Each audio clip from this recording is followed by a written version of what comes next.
Chris Savino with American Outdoor News. Barring any technical issues, welcome to another episode. And I'm here with my friend Blake Barnett. Blake, thank you so much for coming on. Man, Chris, this is it's my pleasure. Been looking forward to doing this for some time, and on the road last week at some trade shows for the spring. I was really excited to receive your message and ask me to be a part of this today. So thank you so much for having me on today. Well, I appreciate you taking the time. And like I said, we've known each other a number of years. Yes, sir. Trade shows, rapping, having a couple of drinks here and there. Trail in the Hunter's Moon. Uh, God, you've been involved with that for a long time. Yeah, I have. It's been a blessing. We've been in it so long now. I can't remember what season we're fixing to release. I should be better about that. I think it's season 18 or 19 that we're working on right now. It's had an unbelievable ride. Did not did not start with me as the front man in the beginning. I was the producer of this series for many years from day one. Larry Weishuhn, no doubt, was the founder, executive producer in the beginning of this series, and I worked with Larry Weishuhn for many of his other previous productions.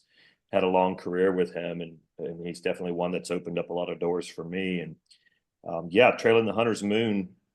Gosh, yeah, 18, 19 seasons ago, and Chris, you're very familiar with the book that Larry authored called Trailing the Hunter's Moon, Sure. and back when he authored that book, I think still to this day it's one of the most successful books, won the most awards he's had as far as his writing goes. Um, and it was a book that Larry put out there to basically kind of reintroduce himself, to let the public know that he was an international hunter, even though he was labeled Mr. Whitetail. Oh, yeah.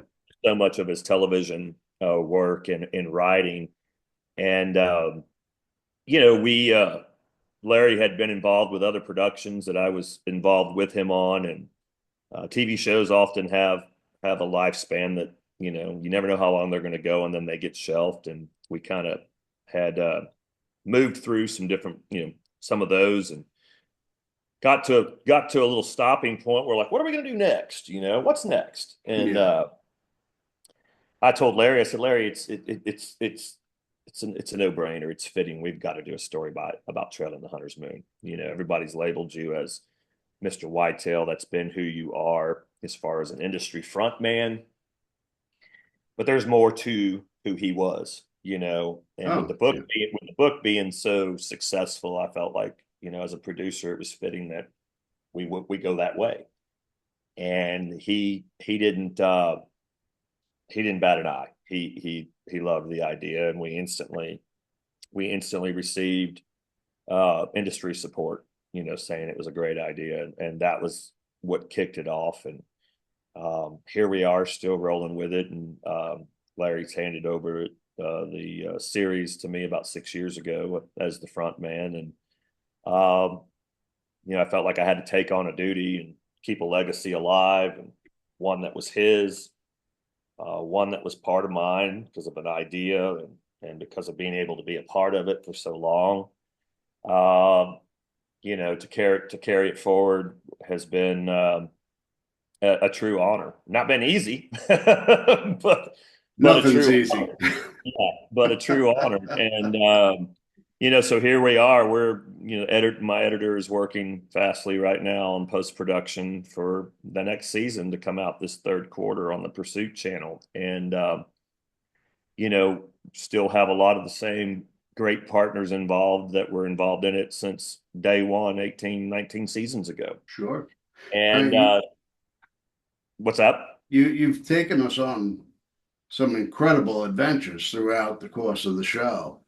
Yeah, Is when Larry and I kicked the show off, we were doing 26 original episodes a year. Um, that's a lot, It is a lot. and that's almost impossible for one front man to do. And so when we received that type of industry sponsorship support, um, that Larry needed somebody on the front man side to help him. There's just no way, he could do that many. I mean, it sounds great. Let's go do 26 hunts a year. Well, really think about that. You Yep, know, and from an international standpoint, you're never home. You know, you're never home when you're doing 13 episodes a year. So, that's true. we did that for many years, 26 originals until COVID hit. And of course, that changed everybody's place, right, in the world. And we had to slow down our international travels during that time period and take the series from 26 originals back to 13 originals. And during that time, that show's been passed over completely. Larry has stepped down from doing a lot of TV and still focuses very hard on his writing and blogging and making personal appearances and that kind of stuff. But the TV, uh, the TV model is shifted a lot, and it's Yeah, changed.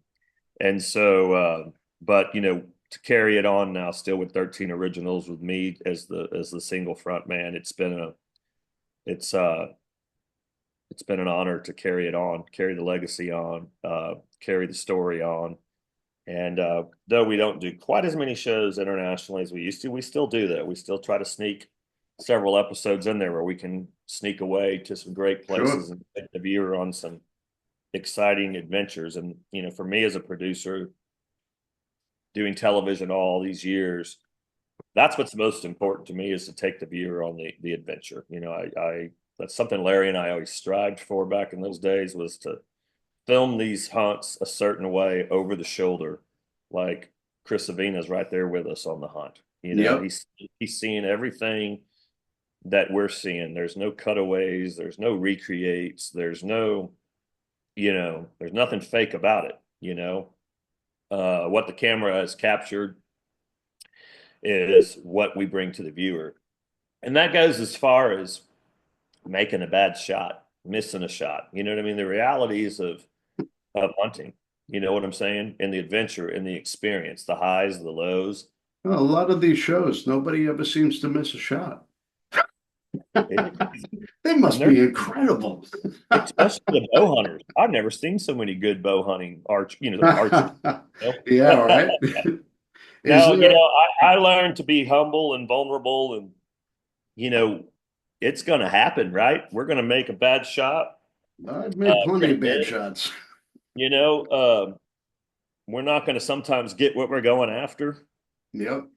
We're going to have bad weather days. We're going to have bad travel days. We're going to, I mean, my gosh, I mean, that's all part of, the adventure and the experience, especially, if as an international hunter, that's so much about it. That's so much of it. I mean, like things don't work smoothly everywhere else in the world like they maybe do here at home. Yeah. And, you know, uh, myself, international travel and international hunting has taught me so much about how to be patient and and I'm not the most patient person in the world, but how to be patient, and learn from other cultures. And I tell you, you know, one thing I take away from so many of my international travels is our news media people get it wrong because there's so many good people amongst all these cultures across the globe that some media outlets want to taint as bad people.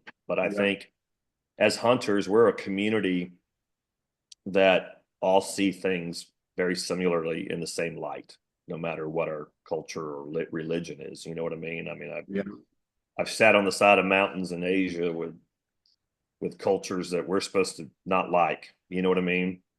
Breaking bread around a campfire, um, and realizing we all have a common bond, and that is a common bond and love for the outdoors and for our wildlife, and to want to take care of them and to want to take other people on adventures, to share those same experiences. And that's that to me is what the outdoors, does. It brings people together of all walks of life Oh, across the 100%. globe. You know, Is there uh, is there an adventure or a hunt that stands out? Yeah, I mean, some of my Asian hunts, like in Kyrgyzstan and Azerbaijan, you know what I mean, in the Middle East, places we're not places that, no Not doubt we know there's unrest in, right? But hell, there's unrest right here in our country now in areas, and you know, uh, I was in Azerbaijan hunting Dagestan tur. Um, my outfitter was a Muslim, you know. Uh, my guides that were on the hunt, taking us up the mountains, taking care of us, were all Muslim. And that was during a time, you know, when here on our news media outlets, conservative outlets, whatever you want to call them, all of them, I don't care which one you listen to, uh, painted the Muslim culture and everybody that was a Muslim to be horrible, horrible people. Well, we got horrible Americans too, yeah, and it gives I think any novice amateur international hunter apprehensions of wanting to go to certain destinations. You know what I mean?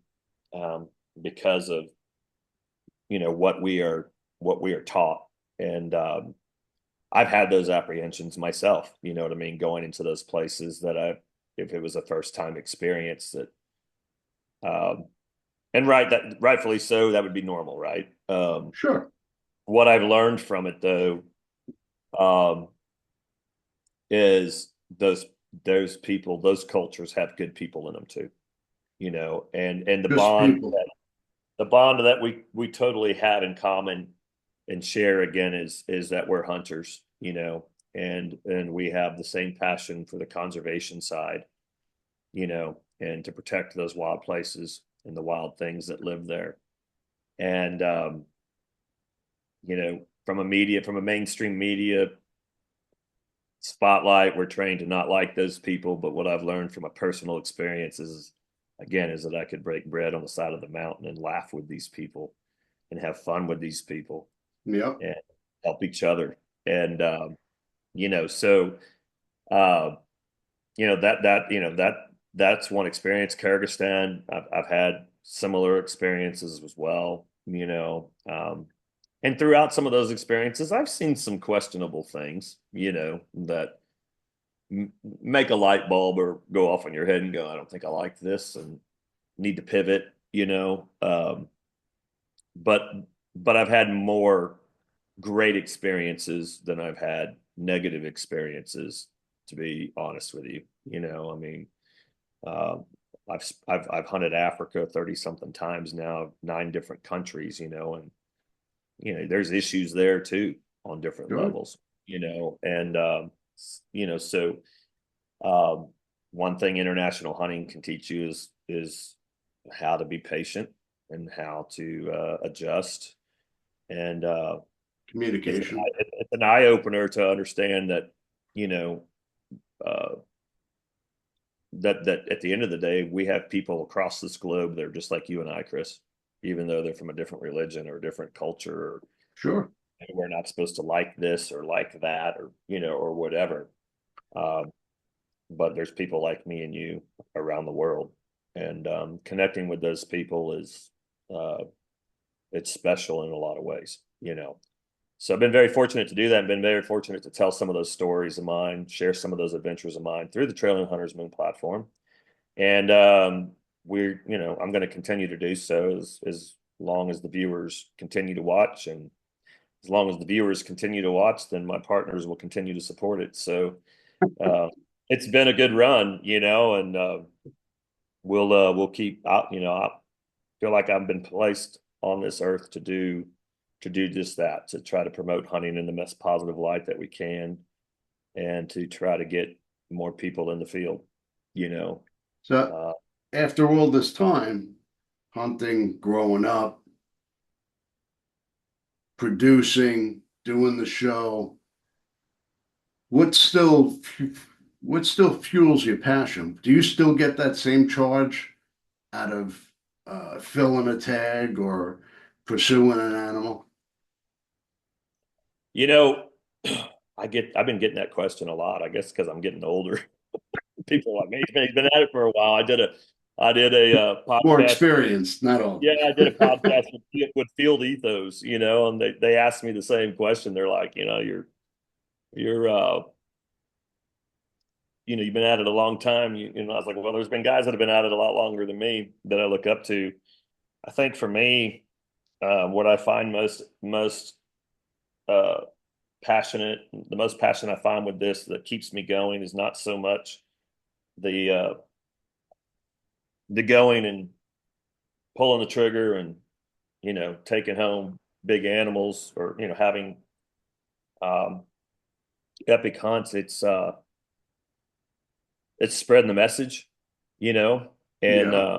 talking to people, listening to their stories, and even taking other people hunting. Gosh, I can just get just as much charge and high off of going hunting with you, Chris, and sharing an experience with you that we did. You know what I'm saying? That we did together, and I never Yep. have to pull the trigger. And you know, I've been on the road here lately. I was just in Midland, Texas this past weekend for the Texas Trophy Hunters inaugural hunting and fishing extravaganza.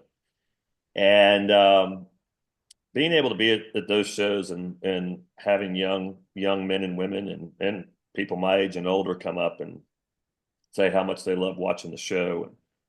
And I like to hear their stories. I like to say, man, thank you for watching, but I want to hear about their hunting season.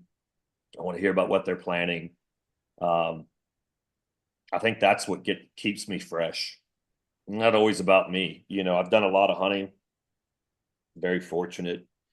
I'm gonna continue to hunt as long as the good Lord will let me. Yep. Uh, but I don't look at it so much as a how would I put it, like as a I have to do this and I have to do that. You know what I mean? I Yep. definitely have places I want to go and stories I want to tell, and those take time. Sometimes I can't do them exactly when I want to do them, but when I get focused on something I want to do, I definitely I go do it. You know, um, Well, you do a lot with mentorship as well. I try to. Yeah, I mean, if there's anything, I'm probably kind of one of the. I mean, I am getting older, and I do love to watch wildlife. And I live in Texas, and you know, our deer density down here in Texas is one of the largest in the nation. As far as our white-tailed deer, I probably get made fun of for saying this. I'm kind of getting a little soft around the white-tailed deer because I love to just feed them and watch them grow and watch them mature. You know what I mean? Sure. It's probably the one species I definitely concentrate the hardest on and letting that individual species get to a certain age before I decide to take it and or if I take it at all. You know what I mean? Yep. Minus, what I do take for food in my freezer. You know what I'm saying? Do you That's a little cook? that's a little bit different, but you know, I think hunting has gotten a little bit lost over the years in terms of people feeling like they got to go kill the biggest and the best, and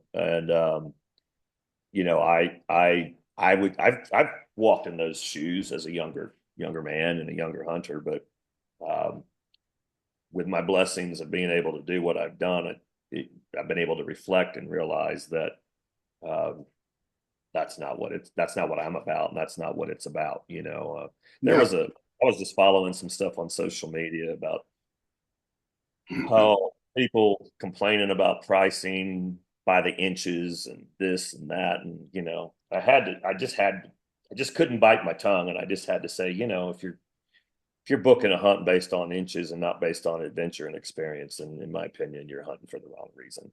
And to each their own, right? It's not my Yeah. choice. Not my choice to tell you what you should or shouldn't do, but there's so much more to hunting and to the adventure and the experience of hunting than looking at a score and looking at a number. I feel like if you're already going to put that pressure on yourself or you're already going to just look at it that way, you're already overlooking the rest of the most important parts. you All know right. So with that in mind, why do you hunt? What do why you do get I out of hunt? it? What do you get out of it? And what I get out of it is honestly so many of the friendships I've made around the globe, and some of the impacts I've been able to make from some of the hunts I've been able to go on. For example, from an international side, let's talk about third world countries I've been able to hunt in. Let's talk about elephant hunting or Cape buffalo hunting or hunting hippos, hunting some species people don't think you should hunt or anything. Well, those people haven't seen the benefits. They haven't seen what the resourceful side of a hunt like that is. I've stood in the middle of a community of several hundred people who are starving to death, waiting to get one little piece of meat to take home to their family, you know, Yeah. that they would never have if there wasn't a hunter there that was able to provide that protein. Um, and we could say the same thing for here in the United States, with providing meat to soup kitchens, you know what I mean, and places like that. But it's the same concept. But to be in the wild bush, you know, Yeah. where you're isolated, you don't see a single soul. But when that gunshot goes off, and within 45 minutes or an hour, it's like ghosts walking out of the bush from all different directions. And the next thing you know, you're surrounded by people of all ages, mostly a lot of them women with babies, young children. And the clothes they have on them are just barely hanging on them. You know what I mean? Because they're so rotten and dirty. And these people aren't, I mean, they're skinny as a rail. And that gunshot is a sign of food. Food is here. We're going to get fed. Yep. So being around complete starvation, um, knowing what you can serve a community with, um, is a big part of why I hunt. Another reason why I hunt is adventure. Like I said, experience, adventure, and I also know that. I mean, let's get to the nitty gritty. Truth, logic, and common sense. Our good old buddy Uncle Ted will preach. Yeah. Um, Hunters are the true conservationists. In third world countries, it's the finances that we bring as a resource to these third world countries, um, as hunters keep thriving populations. The whole sustainable use model is what keeps thriving populations of wildlife going in third world countries, where there's no government, nothing there to protect them. And I think that as I get older, that becomes a stronger passion of mine, so that our future can have uh, the same experiences I've gotten to experience and you've gotten to experience. Sure. I hunt to give new people new experiences and chances. You know, I feel like I was born a hunter. I think that each and every one of us, you know, we all somewhere down the line in our families, we had hunters in our families because that's how people also had to survive. Hunting's been around forever. Sure. So I feel like it's in our DNA naturally. Um, some of us carry it on and some of us don't, but sorry, my dog is jumping on me here. All Um, right. you know, for me, I mean, that's what it is for me. I don't chase the trophy side of it so much. I chase the experience. I chase the culture, and I want to be able to deliver the message, on why Uh, hunting is a vital, vital, vital role in wildlife conservation, and that's why I do it. I think that's why I took it serious. And before I was ever in this line of work, Chris, I was a professional horseman. I mean, of course, I wear a cowboy hat all the time, and sure. I was born in the saddle. I was, you know, um, but even that lifestyle is relatable to the hunting community as well. We've got people who raise livestock, cattle, horses, chickens. Doesn't matter what it is. It's got to be sustainable, right? It's got to, the only thing that's going to keep, our farming and agricultural markets going are Sure. people that are going to be out there raising that livestock and raising those crops. You know what I'm saying? And um, it's an effort. If we don't take care of it, it'll go away. And I see that so much on the hunting side, and so that's a big. I hope I answered that correctly for you, and Oh gave yeah. you. Um, there was a time where I could tell you 20 years ago that it was just all about, and I think our younger generation is lost in this a lot, but it was about going and chasing and killing, you know what I mean, and all of that. Yep. Um, that's great, that's a great place to start your passion. Um, but as it unfolds and as I grew and as I grow, continue to grow, I see the value and importance of uh, that this heritage has got to survive. It's got to survive in order to make sure our wild places and our wild things survive as well. So with social media the way it is and technology evolving, um, how does Hunter's Moon stay ahead of the curve and deliver that message? Man, it seems like we have that conversation every week. It is so, I don't have, I don't think anybody has that perfect answer for that. You know what I mean? The involvement of, like you just said, technology, all the different ways people can distribute and view um, content, has gotten so convoluted and so saturated. And just so many moving parts now to it compared to, when there used to just only be print, Sure. TV, and radio, you know. Um, I think for me specifically, I've just tried to stay in one lane. You know what I mean? I always tell people I relate it somewhat to the music industry, um, the television business to the music industry. And I like to use, and he's a Texas local, he's a San Antonio local, but I like to always use George Strait as an example.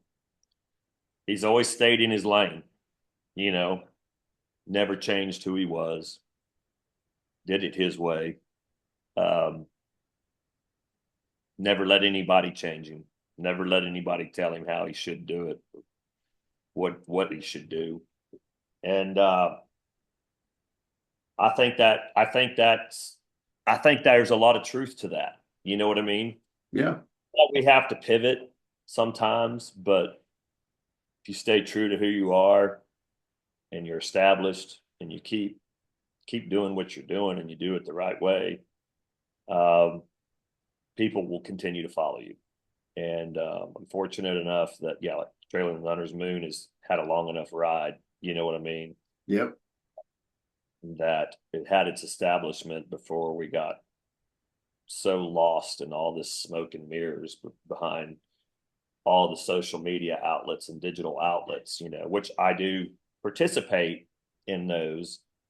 Um, but I've not made it my core, you know, platform, though, I'm having to pivot more and more. You know what I mean? I'm having to um, constantly do a little bit of research and put some things out there. Luckily, though, my linear platform, which is Pursuit Channel, also which is they're phenomenal partners, and they've done a lot to work with producers like me. So they've established, a really great digital platform that they offer to their producers only, and that's putting me out there. So I guess what I'm trying to say is just stay true to myself, and it's for me, it's putting together good content and putting it out there in television because there are people that watch television, and then also that content still going to the digital streaming markets so that the younger generations and those that don't want to watch TV can see it too. So Yeah. I don't really plan on changing a whole lot. Um, you know, maybe increasing the footprint for sure on YouTube. Is where I'll probably focus and still continue to ride out the linear space. only because that space is also offering me strong digital presence as well because they're taking on the digital markets. Partnerships I think are important. If you have strong partnerships, those partnerships are going to work for you. You know what I mean? They want, Yeah. if they want you to succeed, they're going to help you succeed instead of trying to navigate it all by yourself. And there's a lot of streaming services to connect with. There's Waypoint, there's MOTV, there's Carbon Carbon TV. TV, that a lot of streaming services to connect with as well. And I've done that as well. I mean, I've had the series on Carbon. Um, I've had the series on Carbon TV. I've had the series on Wild TV Canada plus Wild TV Plus, which is their digital platform in Canada. I've had this, and the series has been ongoing since its inception on the Pursuit channel and now Pursuit Up. Pursuit Up, I think, has one of the best digital platforms. It's free, 100% free app to download, free to stream all the content. And I believe that's where it's at. I Yeah, don't believe that platforms like Waypoint and MOTV, anybody that has a subscription, that's not where it's at. You know, um, so I want viewers to be able to reach my market, reach my content, and not have to pay additional pricing for it. You sure. know, simply because I don't get paid additional pricing for it.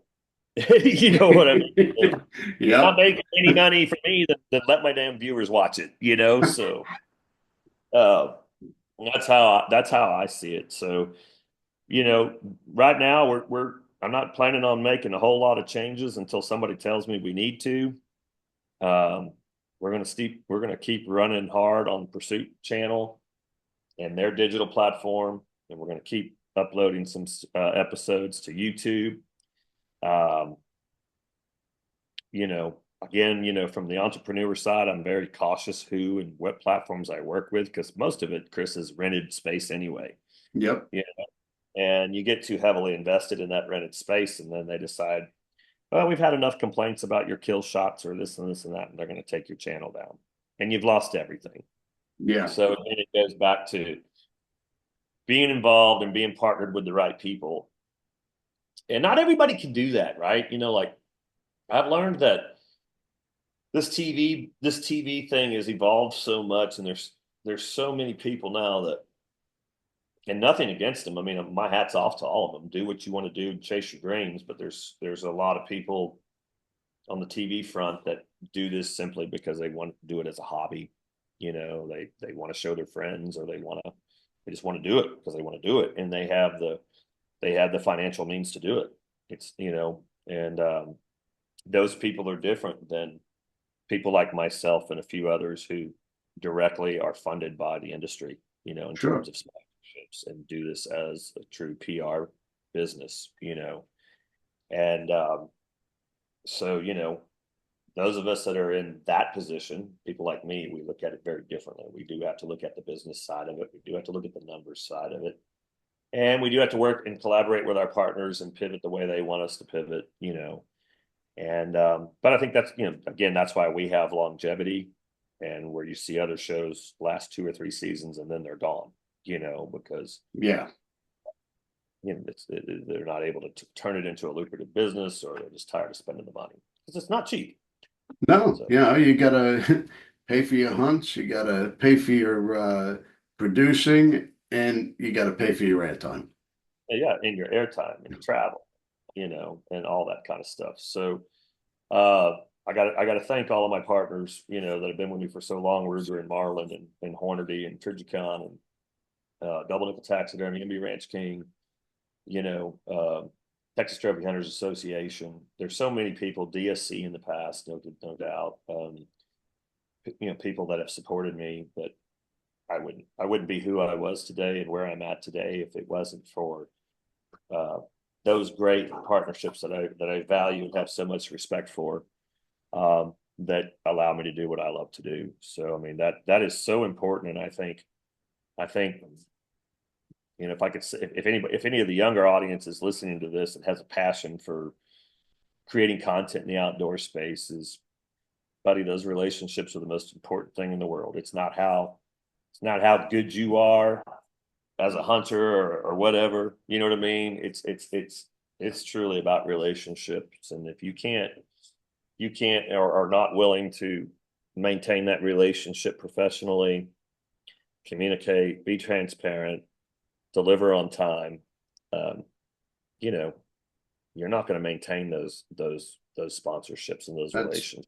that's life in general. It's all That's about right. relationships. That's right. And so I strive very hard to keep those relationships close to me and do what I say I'm going to do. And I have some of the best partnerships and the best teams that I get to work with. I mean, I'm be at NRA here in 2 weeks in Atlanta not this weekend, but next weekend, end of April. Um, and certainly look forward to being with all those teams, for a few days in person. Yeah, it's always good. It's always Yeah, good to be around. for But sure. I appreciate your time. Thank you again for talking to us. And Absolutely, um, man. and we look forward to seeing you at the next show. Absolutely. Thank you for having me on, buddy. All right, man. Thanks.